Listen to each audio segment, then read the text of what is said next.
ঈদের পর থেকে দেখতেছি পেঁয়াজের দাম বেশি, তরকারির দাম সবটির দামই বেশি, সব জিনিসের দাম বেশি।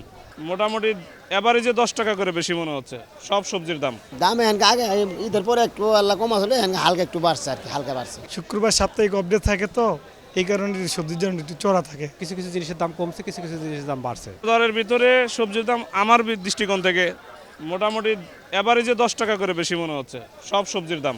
শুধু বেগুনের দাম রমজানের তুলনায় একটু কম আছে। বেগুন রমজানে ছিল 100 টাকা, এখন হয়তো 80 টাকা কেজি এইটা, আর বাকি সব সবজি 10 টাকা বেশি আছে আজকে। আজকে বাজারের দামটা মানে সবজির দামটা একটু বেশি হচ্ছে, কিন্তু ঈদের পরপর সবজির বাজারটা একটু কমই ছিল, কিন্তু আজকে শুক্রবার দিন মনে হচ্ছে যে সবজির বাজারটা একটু বেশি। তবে আমার মনে হচ্ছে যে দ্রব্যমূল্য আর একটু কম হলে আমাদের জন্য ভালো হতো। কেজিতে আমার কাছে মনে হচ্ছে 10 টাকা করে বেড়ে গিয়েছে। পটল নিলাম, পটলটা আসলে ঈদের সময় ঈদের পরপর কিন্তু 50 টাকায় নিছে, আজকে 70 টাকা রাখলো।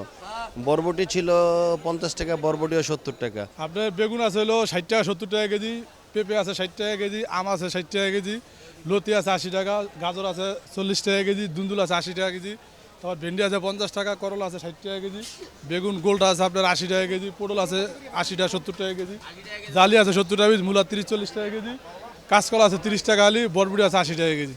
মোটামুটি সবজির দাম এখন একটু বাড়তির দিকে। আজকে একটু সবজির দাম শুক্রবার হিসেবে একটু বেশি। শুক্রবার সাপ্তাহিক আপডেট থাকে তো এই কারণে সবজির দাম একটু চড়া থাকে।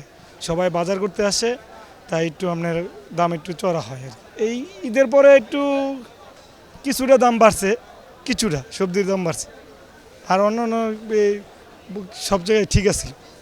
মানে রমজান মাসে ঠিক ছিল, বর্তমানে একটু সামান্য বাড়ছে।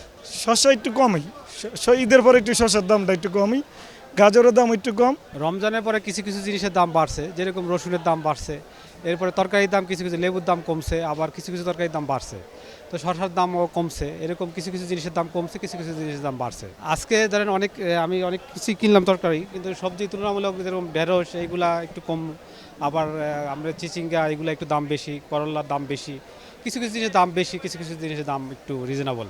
মোটামুটি ওরকম একবারে হাহামরিও কিছু বাড়ে নাই, আবার হাহামরিও কিছু কমে নাই। এ আছে আমরা দেশি রসুনের 85 টাকা কিনেছি পাইকারি, বেচতেছি আমরা 100 টাকা কেজি।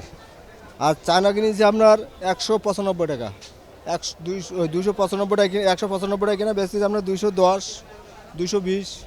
আর আদা ওটা আপনার কিনা আছে 90 টাকা, বেচতেছি 120 টাকা। আর থাইল্যান্ডটা কিনা আপনার 125 টাকা, বেচতেছি 150 টাকা কেজি। আলু 16 টাকা কিনি, বেচতেছি 20 টাকা। ঈদের পর থেকে দেখতেছি পেঁয়াজের দাম বেশি, তরকারির দাম সবটির দামই বেশি, সব জিনিসের দাম বেশি। আগে ঈদের পরে দাম ছিল কম, এখন দাম বেশি। পেঁয়াজ হইলো 550, এই ভেন্ডি হইলো আপনার 50-60, আবার লতি 50-60, পেঁপের দাম বাড়তি, সব জিনিসের দাম বাড়তি। রোজায় দাম কম ছিল, এখন দাম একটু বেশি। দেশ জুড়ে তোলপাড় ওয়ালটন ফ্রিজ কিনে আপনিও হয়ে যেতে পারেন মিলেনিয়ার। আগের চেয়ে বাজার একটু হালকা নিয়ন্ত্রণে আছে আর কি, মোটামুটি খারাপ না। সিজিঙ্গা বেশি 40 টাকা কেজি, বেগুন 50 টাকা কেজি, পটল 60 টাকা, করলা 50, বরবটি 50, ভেন্ডি 40।